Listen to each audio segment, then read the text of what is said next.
November is here. This is new month. Starburst, my bad, people. I have Starburst in my month. What up? Todd's here. It's still hoodie season. You know, I got a new one. I got a new hoodie, so that girl that took my Celtics hoodie still hasn't gotten it back yet. I want my hoodie back, man. Yeah, we're like weeks away from greens, beans, potatoes, tomatoes. You right. Did not expect that.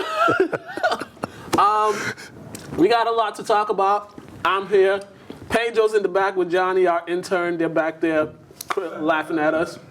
So we're going to get right into it. The Baltimore Ravens handed the Patriots their first loss of the season, and it's overreaction in New England and overreaction amongst Patriots haters. I need to finish this.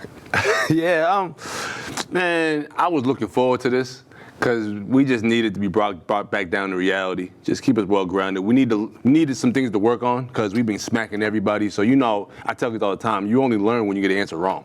If you know everything, well, what are you really learning?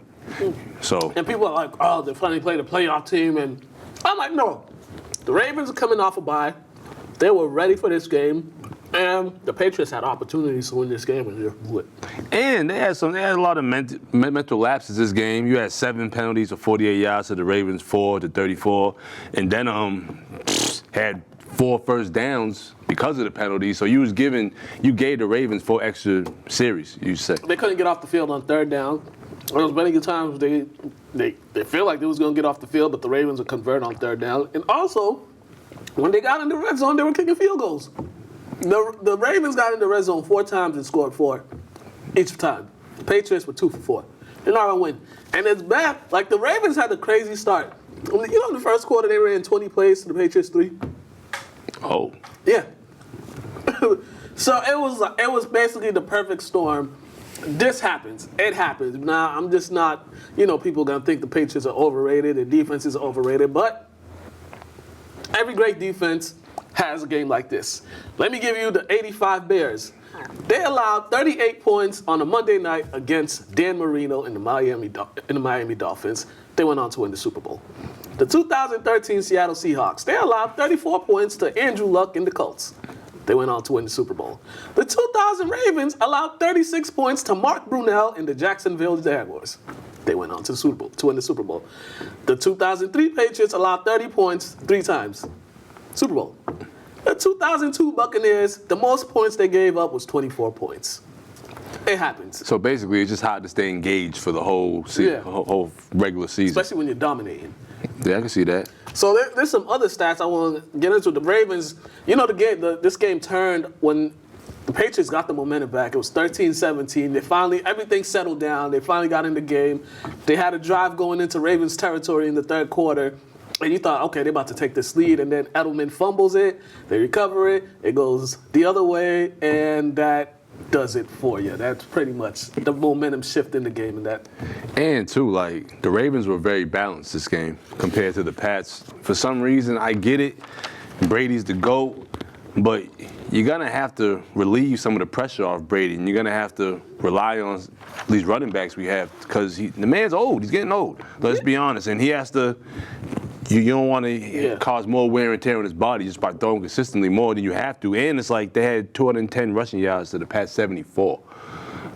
You're not going to win many games like that. And look at Brady's last 5 games of passing attempts. We got 42, 41, 45, 36, 46. That's 210 pass attempts in 5 games. So you think they try to make him retire? It looks like they're trying to wear his shoulder out. Granted, some of those are just those little short passes, but still, there's no reason he should be throwing that ball that many times. Run the ball.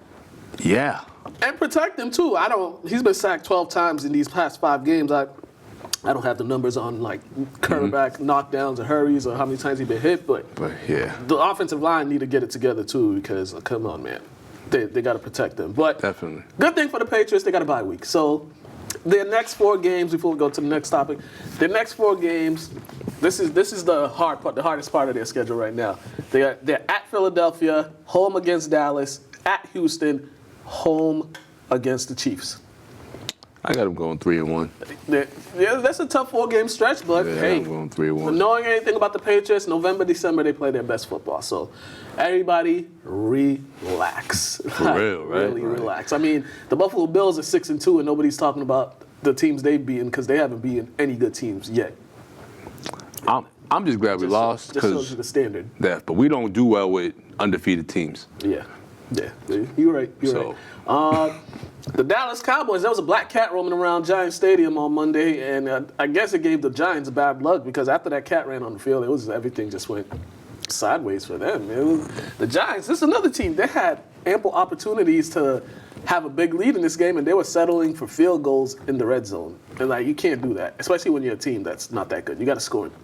Yeah, man. Dak, he kind of. I didn't know. I was cussing him out in the first play of the game at first. I'm like, come on, man, for real? But I'm glad he figured it out. It was just a bonehead play. Like, I don't understand how we didn't see that guy just sitting there. But it happens to the best of us. He got confused.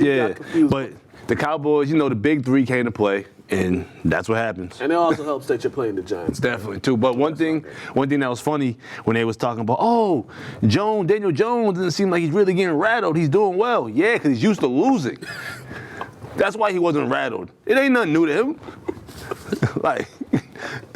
I'm sorry, but of course he played for Duke. They won. How many games they win? Of course he wasn't rattled. This is true, yeah. This is true. It's just the hype was so high, and then it just it went back down. He got brought back to reality. Ezekiel Elliott, this guy, he's been on one. So last 3 games, 28 carries, 22 carries, 23 carries, 105 yards, 111 yards, 139 yards. And in the last 5 games, he's had 33 attempts. No, my bad. This is Dak Prescott with attempts. Mm-hmm. He's had 33 pass attempts, 44, 40, 27, 35. And in that, there were 2 and 3 in those games. When Ezekiel Elliott, the last 4 games, he's had 5 100-yard rushing games this season, and the Cowboys are 4-1 when that happens. They need to keep this formula, but it's the Cowboys. You just never know because they're so adamant on trying to prove that Dak Prescott is an elite quarterback that they forget they have an elite running back. Yeah, these people get drunk. They get drunk with the pass drunk, I would just say. They get pass happy and they get so hypnotized by these quarterbacks, totally forgetting that the run's gonna win you championships. Definitely. And the Cowboys, they're 4-0 in their division now. They only have 2 division games left. They're at Philadelphia December 22nd, and they got Washington coming home season finale in that. But let me ask you a question though. Why is Jones your leader in passing and rushing? Why is Barkley your leading receiver? Which shows you all the issues the Giants have. And call me crazy, but it also shows you why they were dumb to trade Odell Beckham Jr. Because I said this week 1, why would you trade a young receiver when you just drafted a young quarterback and you have a young running back?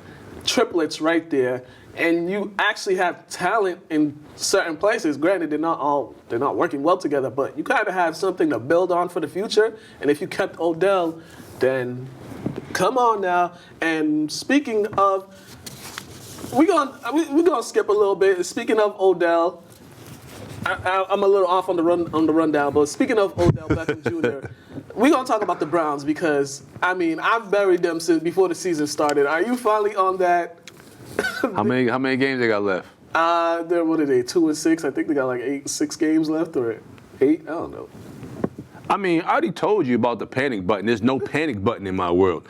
If they're good, it's shocking. If they suck, it goes back to being a regular day in society. So, that being said, I just was hoping they go wild card. So, I don't think they're going to wild card now. And I'll be honest, they got to get rid of head coach and your quarterback. Yeah, their quarterback is not good. When you shave 3 times in one day, for one, that's a problem. Yeah. That is an issue. And your end result with that little weird mustache. He's trying to hide. He's trying maybe people won't recognize You're going to hide with that mini mustache you got above his lips? Yeah, and they had opportunity to win this game against the Broncos, but one-on-one, Odell Beckham Jr. on the outside, crunch time, and he doesn't even look his way. Now, if I'm Odell, I'm gonna lose it. I've been calm. I've been patient all season long. You're not even giving me opportunities. He's been targeted 4 times this season in the red zone. Like, why did you guys trade for him? And it's kind of tough for them to run the ball because if your quarterback isn't even a solid quarterback, Nick Chubb really can't do much at all. He had 20 carries for 65 yards. Like, and who the heck is Brandon Allen? You lost to a quarterback named Brandon Allen. Like, yeah, I don't know who that guy is. Exactly. It was a first year quarterback, got his first start, and he went out there, had himself a good game. 12 for 20, $1.90. And how do you lose? You run 30 more plays than the opposing team. Discipline that they don't have. This is true. Decision making from the quarterback that's terrible, and the unwillingness to get the ball to the best player on their team, who is Odell Beckham Jr., and they refuse to get him the ball. And yeah, if I'm Odell, I'm like, get me back to New York or something, or get me out of here, because this dude is trash. 30 more plays. Trash. And you still like what? He is trash. He is trash. A guy that's not trash and a team that's not trash, the only undefeated team in the league is the San Francisco 49ers. This was actually a good game between them and the Cardinals. Came down to the wire, but I mean, hey, Jimmy Garoppolo and Kyler Murray put on a show, and I don't know. This is telling the 49ers. The 49ers, man, this team, the way they're playing, if Jimmy Garoppolo has another, for the rest of the way, if he can have these type of games, 317, 4 touchdowns, no interceptions, man, with that defense and the running game and the running attack, man, they're going to be hard to beat. Yeah, I think they're going to be great in the regular season. I think they're going to come short in the playoffs, personally. That's just because I don't think they have the experience. They're going to have home field, and home field plays a lot. It do, but they just ain't been there enough. They ain't been there enough as a unit, as a whole unit.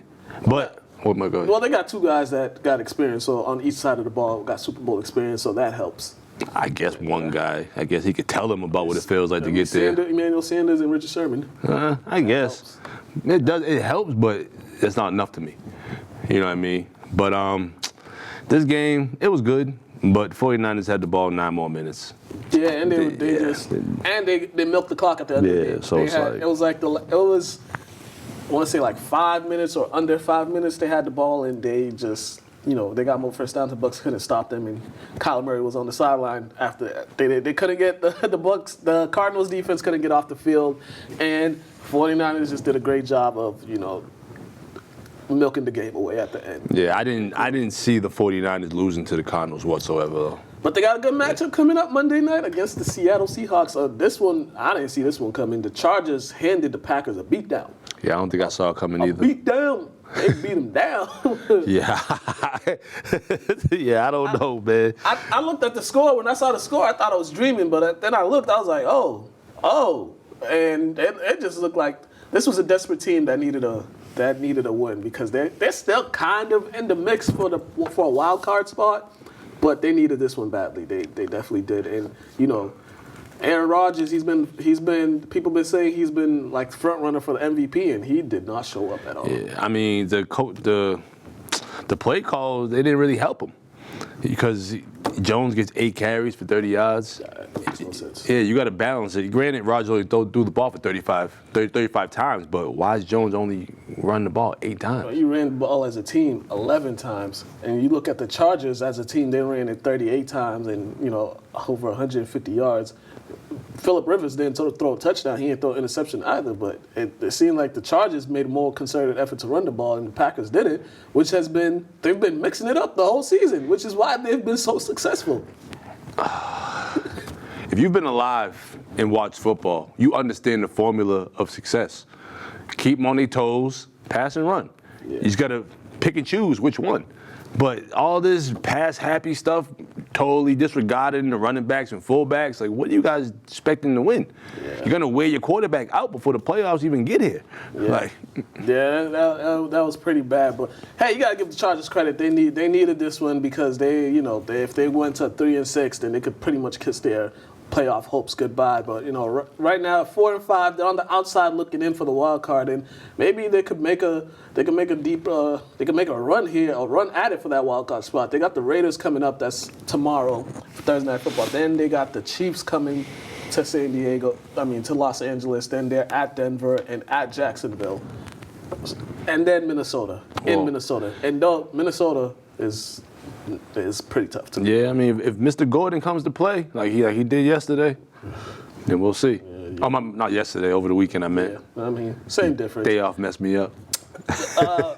These two teams came to play Sunday. The Chiefs and the Vikings, they put together one crazy game. This was actually a fun football game. I watched most of it before I ended up leaving the house. But it was pretty good. Matt Moore, I mean, we gotta give him credit for a guy who's making his second start in like a year or so. He came out there and he did his job. He did his job well. Yeah, I'd say Andy Reid's system is more the benefit, I think, from that. Just because, granted, he's not Holmes, but it seems like his skill isn't that far off compared to what he's doing by not having that much experience. And he knew who to get the ball to.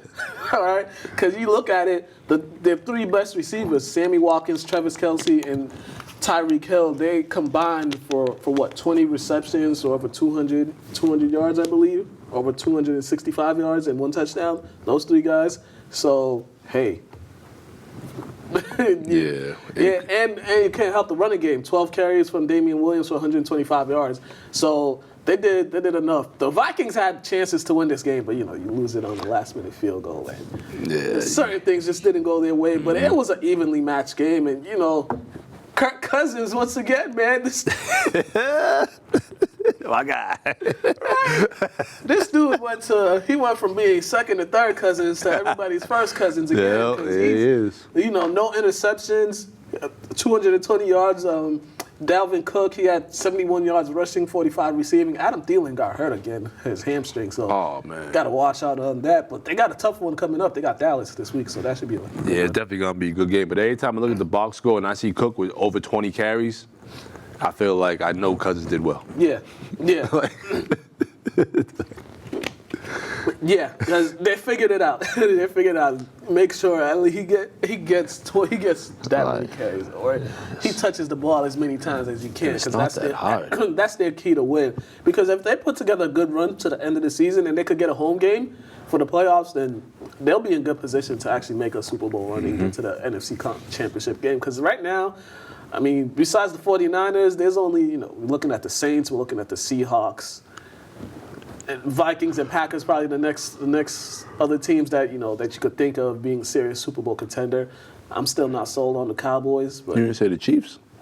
I'm talking about. Oh, my bad. I wasn't sure if you were doing conference or just talking about overall. Yeah, the Chiefs, they'll get back Patrick Mahomes, and hey, 6-3. Your starting quarterback was hurt. This is a perfect place. This is a perfect. They're in perfect position to do something. Let's see what else. What else we got here? Russell Wilson. We just talked about him. Threw for 5 touchdowns in an overtime game against the Bucs. Another good game. This was another good game. Definitely was. Kicker screwed it up, and that's how the game got to overtime. Man. Honestly, I feel like they need to do something about these kickers, because I get it. You want to make the kicker its own position. You got to get one of these skilled defensive players to be the kicker, because they're already in the mode of playing. You know what I mean? I tell you, the kicker's no different than me watching the game. He's just skilled on the team. But it's like, bro, you got much experience right now as I do. We both sit there watching the game. Until it's your moment, then it's like, oh man, oh my God. And then it's like, we can't have that. We need you out there hitting people or doing something just so you feel more comfortable when your time is, you know what I mean? Man, James, remember how you said he was trying to school Jameis? He had 44 attempts, another 44 attempt game. Granted, this one he didn't throw no interceptions. They just didn't get the ball in overtime. That was it. That was it. But look at these two guys, DK Metcalf and Tyler Lockett. Those guys came out. First of all, Metcalf is a physical specimen. Yeah. The way they was talking about that man with the draft, the NFL scouts and all that. You put that man in open field, he's not getting tackled. That man's ginormous. Like a third generation. That's the thing. He's that too, and it's like he's a baller. Yeah. A lot of these guys aren't combine guys. They're getting their gamers, and that's what Metcalf. He's ginormous wide receiver. You know what I always say? You don't get nothing from the combine. Watch the film. Watch the film. That's like a basketball player. You're not going to draft the guy or you're going to draft the guy high because he had a great workout with you, and then you never watched the film on him. And he's trash. I don't know. For one, I don't know what they were saying about Metcalf. That guy's. They were making some 3-cone drill. They were saying, what? He probably took up bad footwork. Right? He's ginormous. Yeah. He ain't no little guy. Yeah. Do you think Russell Wilson is gonna get MVP if they go like, let's say if they go 12-4, 13-3? Probably. Yeah. He's the only guy really leading his team to wins, like putting the team on his back. Yeah. Who's their running back? Chris Carson, who had 105 yards. See, his running back slipped my mind. So yeah. it just shows how much I'm focused on Mr. Wilson. Yeah, I would agree with that too. Just because the way everything's been going for them and the way the offense is built around Wilson. So he's been the most consistent quarterback out of everybody. Everybody has had their flaws, but he's actually been probably the most consistent in his performance.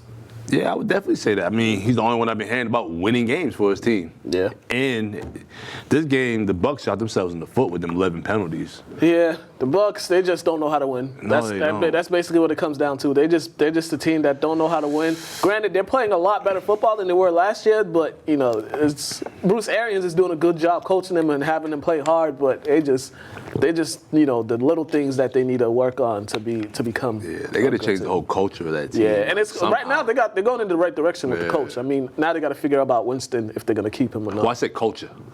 No. Yeah, just like the whole, because there's no reason why these bad teams are still having so many mental lapses. Yeah. You know what I mean? They got to change something about it. Hold these guys to a higher standard. Or fine them for something. I don't know. The Eagles got issues again. Granted, they won, but Deshaun Jackson's placed on IR. So that injury the core injury, I don't know what it was, but he's done for the season. Now, they don't have no speed outside, and that's been their issue. They haven't been able to get the ball deep. They beat the Bears, and the Bears. Hey, you see Mitchell Trubisky coming on the field, you're like, oh, you're gonna be happy because it's not gonna be. He's gonna give you guys a chance to win the game because he's gonna do something dumb. But the Eagles, they needed this win. They're starting to put together some wins. It's just now their deep threat is gone. They signed Jordan Matthews. I don't know how good that's gonna be, but it's like, man, Deshaun Jackson, he kind of was like the guy that probably would have taken them to that level. But now it's like, man. I think this is karma for you Eagles fans, because you guys, as soon as y'all won that Super Bowl, y'all was acting like y'all could do no wrong. Yeah. And that you guys never lost to anybody before. Yeah. Like, come on now. He had to bring y'all back to reality. But honestly, this is not Philly's year this year. Like, hey, the thing I'll say about them, if they want to make a run, they continue to run the ball with Jordan Howard and Miles Sanders. They continue to run the ball because Carson Wentz has been doing his job now. If you could get that balance, maybe you don't have to go deep. Just go dink and dunk like, you know how the Patriots adjust when they don't have a deep guy. Maybe if they do that, they'll have a chance. And I mean, their defense got to, continue to step up because they got a lot of liabilities. But I mean, right now they're 5-4, and they put together a good November, December. They'll have a good chance of making the postseason, and anything happens in the postseason. Yeah, I don't really see that happening too much. It's more so because of their defense. Yeah, and the way they dominated these guys.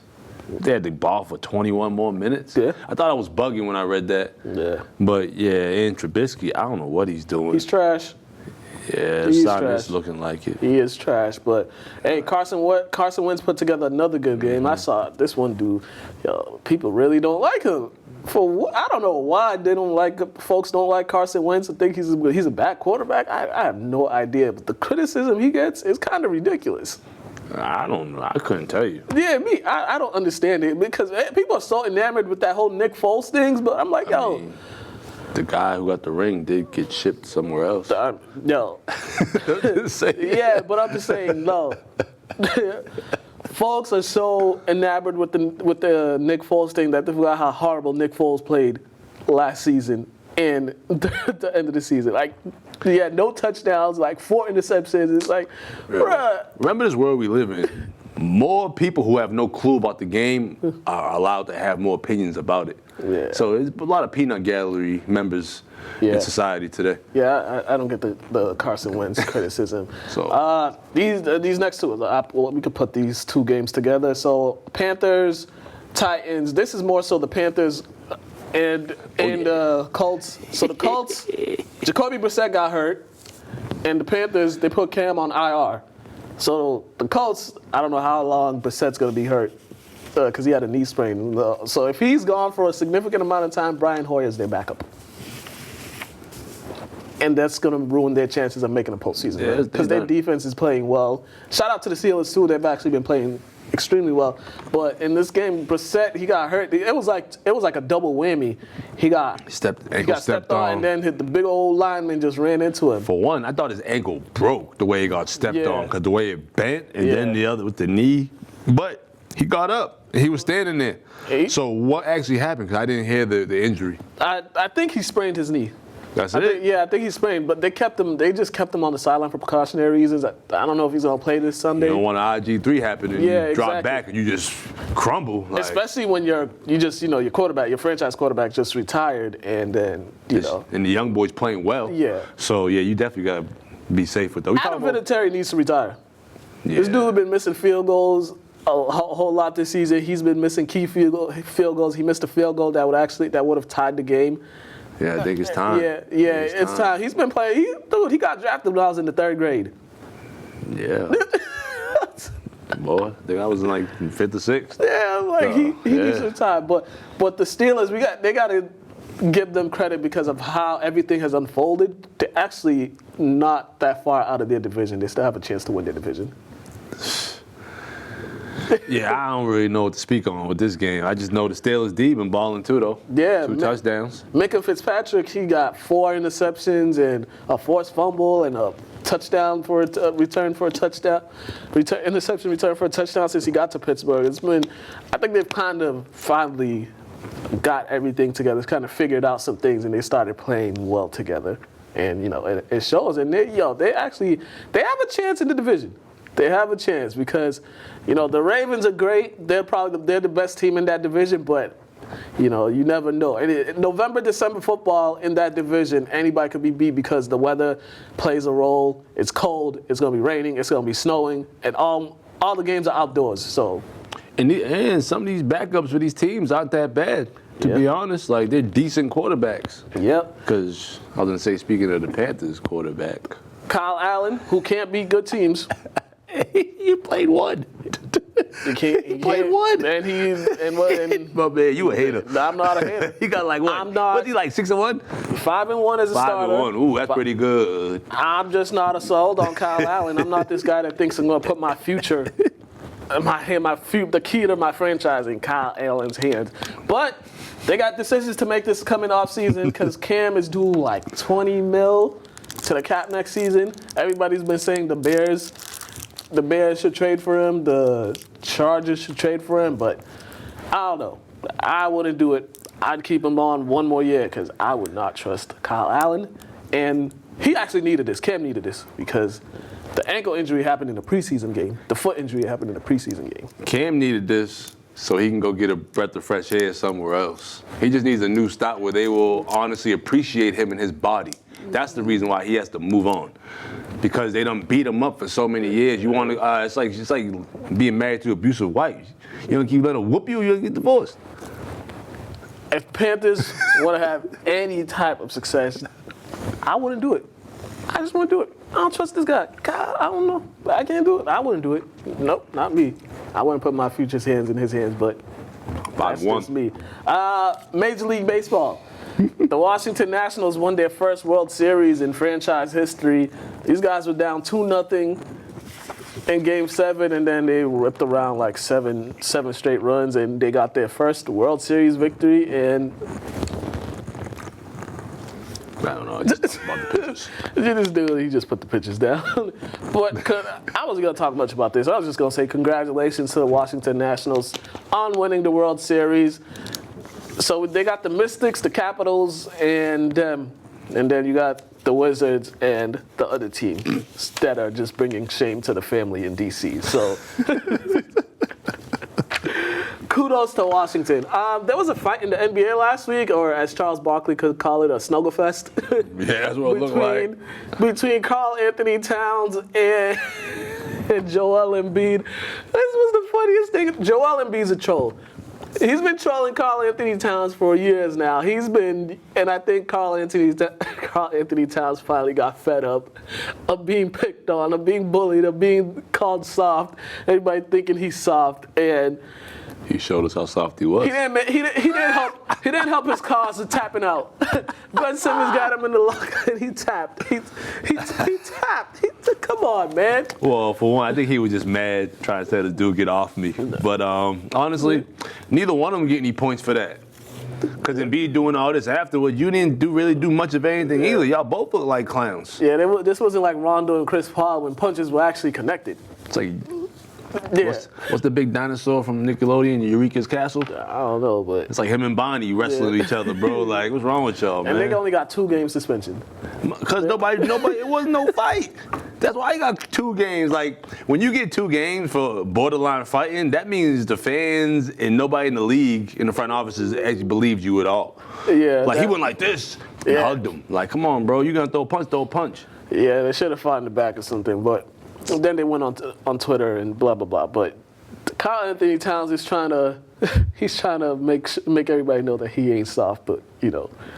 I've always thought he was soft since Frank Kaminsky punked him in the Final Four. So, Yeah, man. yeah.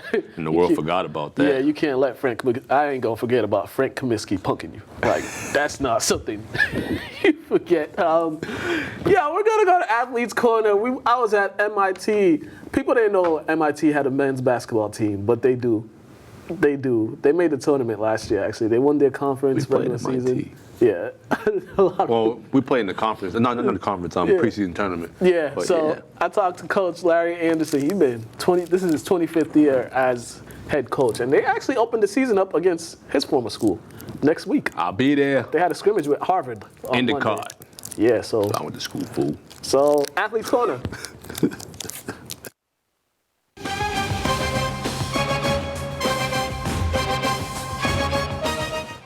All right, welcome to Athletes Corner. We are here at M.I.T. and I have the lone senior on the team. Christian, how you doing, man? I'm doing well. Thanks for having me. Man, last year lacing it up for the school, man. How you feeling? How's your feeling going into the season? I'm feeling pretty good. Obviously, missing some of the other seniors I've had with me over the couple of years, but really excited about the team that we have out here. I've seen a lot of leadership in the junior Ian Hinckley and some of the sophomores coming up, so I'm really excited about that. And we have a lot of talented freshmen who are working really hard and out here ready to go. Yeah, talk about the freshmen for a second. Just them getting acclimated to how you guys do things. You know, they come from high school. They were doing a certain thing. Now you got to adjust yourself and learn a new scheme, learn new defensive strategies, new offensive strategies, and it's like starting all over again for them. So how do you think they've been doing in the weeks that you guys have had practice? I think they've been doing well. I think that especially with this team where the team as a whole is the priority and we don't focus on any one individual player. It's definitely adjustment when players are coming in from high school when they're the number one guy to changing into this collective effort. And so it's an adjustment, but each one of the freshmen is bought into the system and really wants to win as a team, so they're willing to make the adjustment. Okay. How would you describe your 3 years here, your 3 years playing here, you're going on your 4th year? How would you describe like the growth from your freshman year, sophomore year, and junior year? What are some things that you noticed in your game that was changing throughout the years, and some things that the coaches noticed as well? So first thing I think is the leadership piece. Obviously coming in as a freshman, you're sort of naive to the program, but learning how things were both on the court and off the court in terms of the culture of the team, and learning to not just embrace it, but live up to it and then help to teach it to the younger guys. But in terms of stuff on the court, I think, obviously coming from high school to college is completely different pace, completely different level of competition, just becoming more acclimated to that, being patient, and being able to run the offense as a point guard. Yeah, and you got the hardest job on the court is being the point guard. You're kind of like the coach on the court. So, what is it like just trying to get everybody situated, get everybody in the right positions? Because not only you want to get yourself going, but you also want to make sure that they get themselves going so they can be in a rhythm as the game progresses. They're not cold or anything like that. Yeah, I think that this is actually, for our team specifically, a job that we don't necessarily give to one person being the point guard, but we sort of expect everybody to be accountable in terms of bringing the focus and energy the second that you walk onto the court and being locked in, and then demanding that of your teammates. Because if you're not doing that yourself, you're letting your teammates down, and if you see somebody else who's not doing that and you don't say anything about it, you're letting your teammates down. So just buying into that sort of vision that we got to hold each other accountable. And now you guys are coming off a conference championship regular season. You guys were regular season conference champs last year. Yes. Lost in the conference tournament, had an NCAA tournament, and the team you guys played, I think Ken told me they hit like something like their first 18 shots or something like that. They were going crazy in that game. What was the learning experience from last season that you're going to be taking to this season? I think the biggest learning experience was making sure that all the reps that we do every single day are at a championship level. We noticed when we came into that game that we lost in the national tournament, we were playing a team that was well seasoned, and they're doing everything with perfection, and they're exposing a lot of the things that we weren't doing consistently as a team. And for you personally, what are some things that you worked on and some goals that you set aside for yourself and for the team for this upcoming season? For myself is being more confident and deliberate, running the offense, being poised while handling the ball, and being able to not just be in control of myself and the ball, but being able to help direct people on the offensive and defensive end. Yeah. And then in terms of the team, I think all the quote-unquote little things that most teams talk about, but for us are the big things. So making sure that we're catching cleanly and being tight with the ball when we're handling, setting screens, talking on defense, all those things are goals for the team, and focuses to tighten up this season. I'm here with Junior, and they just had an intense practice. Ian's a lone starter coming back, man. Yeah, we a lot of turnover between this season and last season, but I like what we got coming up for sure. Yeah, how does it feel to be? You guys lost all conference, all section, all region players, and now it's as the college goes on, turnover process. So what are some things that you're liking, what you're seeing from the team so far as you guys get closer to the season? Yeah, I mean, like even last year we would have guys, those all conference guys would get injured here and there, and the mentality on the team is next man up. Next guy's got to be ready, and so. It's the same thing. We see a lot of sophomores, Alex Cho, Dan Pillsbury, those guys are looking really good, stepping up. And then obviously some freshmen, we got some length coming in. So I really like what's filling into those spots. And then obviously I'm back. I was working all summer. So just looking to keep doing the same thing with a new set of guys. Yeah, that's key for you to be back, and then Christian to be back. You guys going to be looked upon to lead the team during the season. What are the obstacles coming into conference play? You guys did win the conference in the regular season. Tournament, had to sit back in the tournament, but you guys, every team in the conference play is tough. So what is the mindset of you guys just when you guys get into conference play? Yeah, I mean, obviously we use the non-conference games to kind of get our mindset going, make sure we're in there ready, because in the new MAC we feel like any team can beat any team. Yeah. And I don't know, you just heard us right now when we were talking in the huddle. Coach said, individually we're not that great, but if we do stuff collectively at the speed that we're supposed to, we can actually win a few games. And so that's kind of what it is. We take a lot of little details and we say these are going to add up, and those are going to get us a win by a couple points at the end of the game if we work together. What would you describe the style that this team wants to play? I mean, we want to play fast. Everyone wants to play fast, and as the faster you play, the more fundamentally sound you got to be. You got to be a little bit tighter with the ball. You got to see guys cutting a little bit quicker. But everyone wants to play fast. It's more fun to get up and down. Yeah, it is. Yeah, it is getting that transition game. What were some things that you were working on personally for your game, improvements in your game? What were some things that you've really honed in on this summer? Yeah, so I mean, like a big one is defense. Trying to make sure that I'm going to be there on rotations, that I can get to a closeout and I won't get blown by, because that happened a few times too many. And then offensively, last year I was kind of three-point specialist for us, and so this year being able to pump fake, get a couple dribbles in there, and play make with these guys a little bit.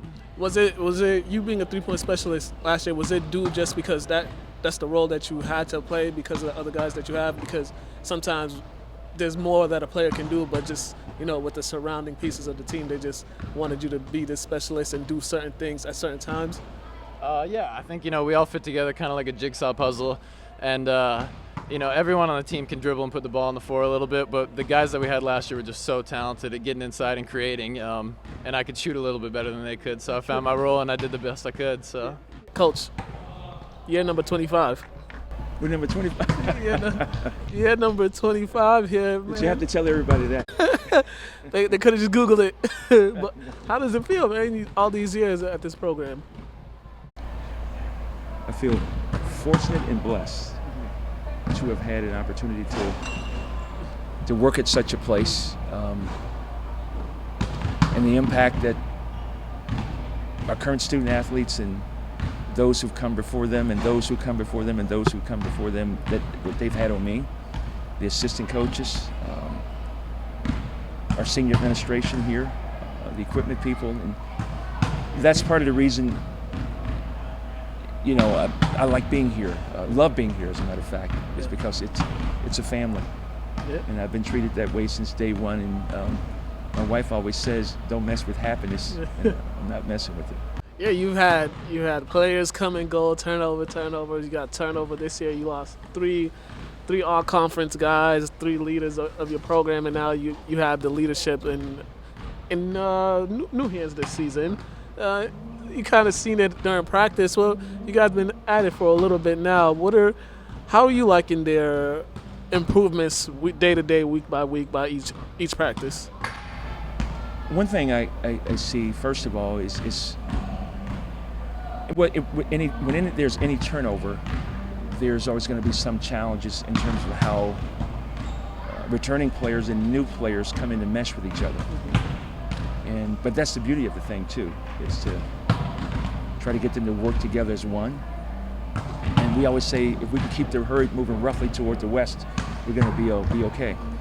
And it's been fun doing that, trying to solve some complex problems in the basketball court. Yeah. And trying to find out what each guy can do. What we have on our team right now, we have all freshmen and sophomores, 1 junior and 1 senior, and that's youth. And like I said, we graduated quite a bit, so it's going to be a new look team for us. But it's been a lot of fun to come here and watch the collective attitude and how they approach practice and how they approach each other and how they accept coaching. Yeah. And when you have those things, it equals hard work, passion, accountability, toughness, and the biggest part of it is family. Yeah, and can you kind of get a sense that they're kind of tired of seeing each other or practicing against each other, that they're ready to go against different teams because they've been at it for a while, just playing against each other all this time? Is it kind of, as the season gets closer, as the scrimmage gets closer, can you sense that they're getting a little more antsy? Well, I can remember many moons ago that first day of practice, I just wanted to go play the game. But I know it doesn't work like that, and I know many of them want to play. However, I bet any of the upperclassmen who's on this team, and I'll say freshmen too, will tell you that yes, we want to go play, but we need more practice time. Yeah. I wish we can get another 3 or 4 weeks in here before we play, but that's not possible. So what we're going to try to do is take one step at a time and go slow as we need to go with this young group and not rush through anything. And you guys had a pretty successful season last year, over 20 wins, 12-2 in the conference, NCAA tournament appearance. With Ian and Christian coming back from that team, how can their experience from last year, as far as you guys want, help the younger guys understand what they need to do for them to get back to that? Well, I'm not so sure we're setting the goals and looking way down the road to get back to that. I think the biggest thing for us is everybody here is from somewhere else. If you take a look at our roster, you got a freshman here from Wichita, Kansas. You got another one from California. You got one from Chicago and another one from Japan. Yeah. And so that they're from all over the place. And so I think more so than basketball itself, we're trying to show them what a library is. We're trying to teach them about time management.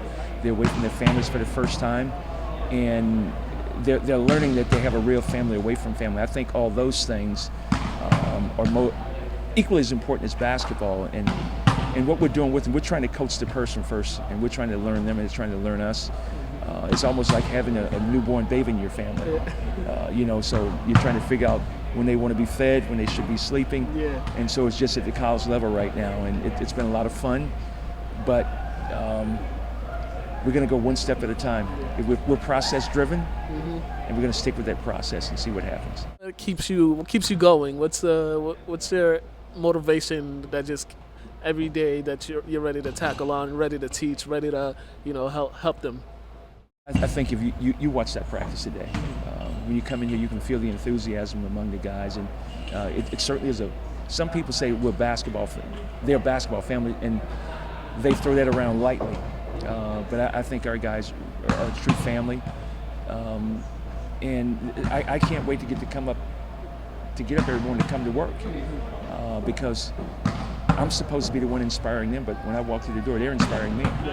And their character and some of the things that some of the topics that they're bringing to practice and they're talking about, other than basketball, is what I enjoy most, and it makes me want to come back to work 25 years, 26 years, because it's fresh information that you're getting. They're 17, 18, 19, 20 years old, and I'm 25. So that keeps you coming back, because you're always going to remain relevant, and you become more of a Renaissance person as a result of you growing and maturing yourself as you watch these young kids grow. Hey, new journey for them. I want to thank the coach. I want to thank M.I.T for having me here. Coach, good luck on the season. Thanks a lot. Good luck on the season. Come back and see I'll us. I'll come back. I'll definitely come back. I know. Reach out to a game or something. I got eligibility. Wait, The NCAA whoa, NCAA just whoa, passed whoa. the thing. I got eligibility if he needs me. Okay. Hey, thanks. All right, Athletes Corner, we are out of here. All right, and we are back. As I stated before, M.I.T opens the season at Endicott College next Wednesday, 7:30 p.m. is the tip-off. We'll probably be there. Oh, we will. Since he went there, I didn't. I will be there. I never even went there to party. So Damn. yeah, I missed out on the fun drunk. I mean, The fun Uno parties that we played every weekend. toga parties. All right. All right, so the college football playoffs, they put it out, I believe, this week. Yeah, they put it out this week. Was it last night? Yeah, it was last night between the games. Yeah, and I'm confused as to why Penn State is number 4 and Clemson's number 5. I'm just confused. I think they were saying that Clemson's at 1 point win against who was it? Is it New UNC? I don't know. Oh yeah, UNC. I think because that and I think Penn State had the strength of schedules better and Penn State should not be number 4. but their thing the thing that was trying to say that saved them was those 4 teams going to play each other. They were saying. Or something like because Penn State plays Ohio State, LSU plays Alabama, and if Clemson wins out, they're still going to be in the playoff regardless. Yeah, that's still stupid how they did it. But whatever. I don't think Penn State should have been in there at all. I think maybe they should be like 5 or 6. Yeah, I agree with the other 3 though. Yeah, like Penn State should be number 5. Clemson should be number 4. They're still the defending champs. They came into the season number 1. They haven't lost a game. They've beaten their opponents. Bruh. That style point stuff comes into play, which there's no style points in any other sport or even the NFL. But all of a sudden, you need style points in college football. Yeah, makes absolutely no sense. But then it's like if a basketball team smacks somebody by 80, you're getting a call. Yep. From the AD. Yep. So actually, there was a football team in New Jersey. They suspended the coach. I heard about that. I'm like, well. Tough break for them kids. Tell them to stop thinking so bad. And that's the world we live in, though. Like, football can do that, but no other sport can. You know what I mean? It's like, Clemson shouldn't be penalized because they win. Right. But as he stated, some of these teams are going to play against each other, and there's a big game this Saturday in Alabama between LSU and Alabama. This is probably the most anticipated football game of the season so far. And, yeah, it's going to be a good one. I think it might be the most anticipated football game of the year. Yeah? Just because it's the first time LSU's actually had a quarterback and they're actually good. Yeah. And people want LSU to knock off Alabama. Let's be real. I want LSU to win. I want LSU to win, too, just because my cousin graduated from there. You know how And I don't like Nick Saban and his antics. I don't be liking Nick Saban. I don't know why. I'm not a I'm not a Nick Saban fan. I got no issues with him, but I can see why he could rub you the wrong Yeah, way. he rubs me completely the wrong way. He has a little bit of jerk in him like Belichick. Bro, you have to be if you want to be great. No, but some it's unnecessary. Yeah, I mean, I can understand being a jerk at certain points, but some of his it's unnecessary, and whatever. Well, I'm unnecessarily a jerk sometimes too. We know. NCAA tip-off was last night. We're just not going to go through the scores, but Kansas-Duke was an ugly basketball game. Worst. Kentucky-Michigan State was actually a pretty good basketball game. A lot of big plays at the end. But there were some freshmen that made their debut. These are highly touted freshmen. First, we're going Duke. Cassius Stanley, he had 13 points for Duke. Vernon Carey Jr., he had 11.6 rebounds. Tyrese Maxey from Kentucky, he had himself a game. He was Kentucky's offense, 26 points, 5 rebounds. And he had a tough three-pointer down the stretch when Michigan State cut the lead to about like 3 or so. He had a good one. James Wiseman from Memphis, potentially the number 1 overall pick in next year's NBA draft, 28 points, 11 rebounds, 3 blocks. Oh, you forgot about Matthew Hurt for Duke. Oh, he's a first. Yeah, the shooter. Oh. Yeah, he had 11 points. Yeah. So. Yeah. But Memphis, these guys, they got 4 ESPN top 100 players. Penny got 8 in-state players on the roster, and the majority freshmen and sophomore. So he's, when he was coaching there, he's built relationships with a lot of the players around the Tennessee, and he's a legend out there He's too. He's a hometown guy too. Yeah. Plus, he had the number 1 recruiting class in the country. Yeah, and so that's a great thing that he's getting guys from the city to come there, because it's like, hey, why not go to Memphis? Why not play for Penny? I think it's dope when you play for your home state, if able to. Yeah. And end up being good and stuff. I think all that stuff's dope. Yeah, and and those guys to see this guy can show me the blueprint to get into the league. So that's great. Graham Memphis hasn't been putting players in the league in a while. Nah, they had a couple guys, but no high-profile guys. Like Will Barton is like the. I think the dude Shaquille something. I think he got drafted or got signed somewhere. Yeah. And then another guy who's supposed to be a top pick, Anthony Edwards out of Georgia. Yeah, 24, 9, 3, 4 steals, but he fouled out. You see my face? Yeah. Not many plays made me do that. Yeah. Like that Duke and what was it again? Duke and Kansas. Yeah. There wasn't much skill out there. Yeah. This dude for Georgia, he got it all. Yeah. He got it all. Yeah. But stay in the game, man. Don't be fouling out. Also, some other notable, 2 gonna make their debut tonight. Cole Anthony and Nico Mannion from Arizona. Oh, yeah. The redhead Italian. Yeah. And from what I've been hearing, this dude is about to light it up in college basketball. They're both sons of pros. Yeah. His dad was a shooter in the league. Okay. Oh yeah, his dad was a shooter. Like, yeah. I don't know. He not be watching them on YouTube. I follow certain guys because I know they're nice, and Cole's Cole.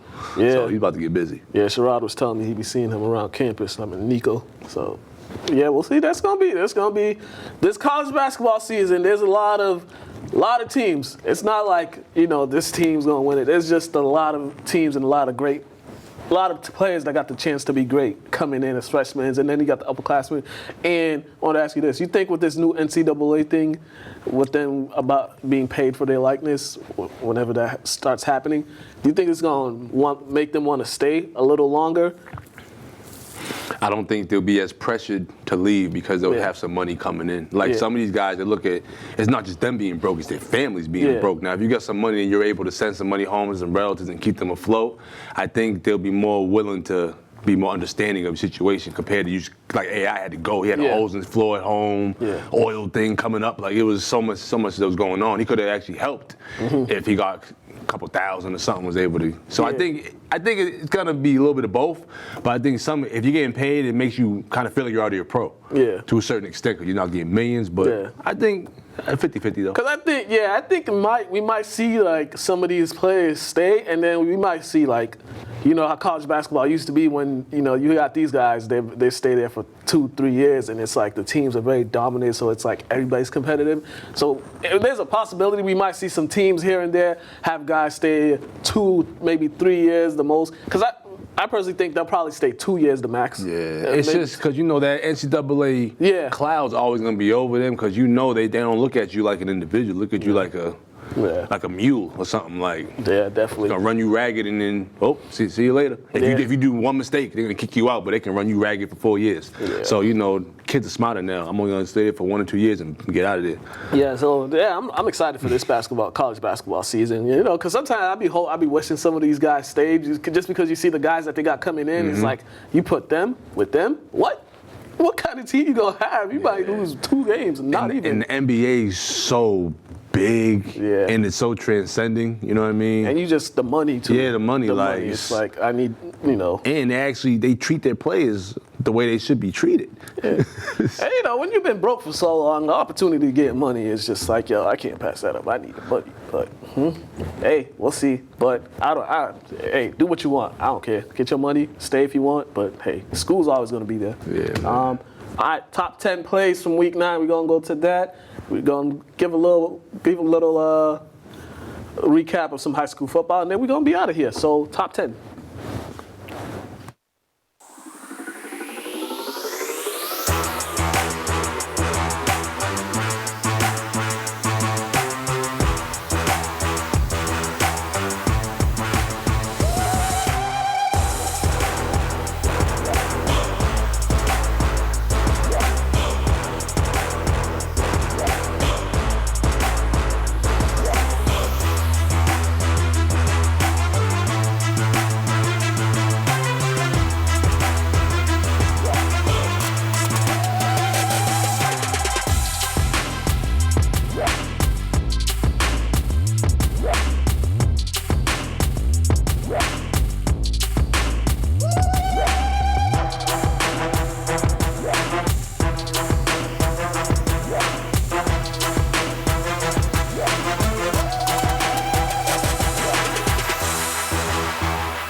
And we are back. He just reminded me that Kansas is pretty bad offensively.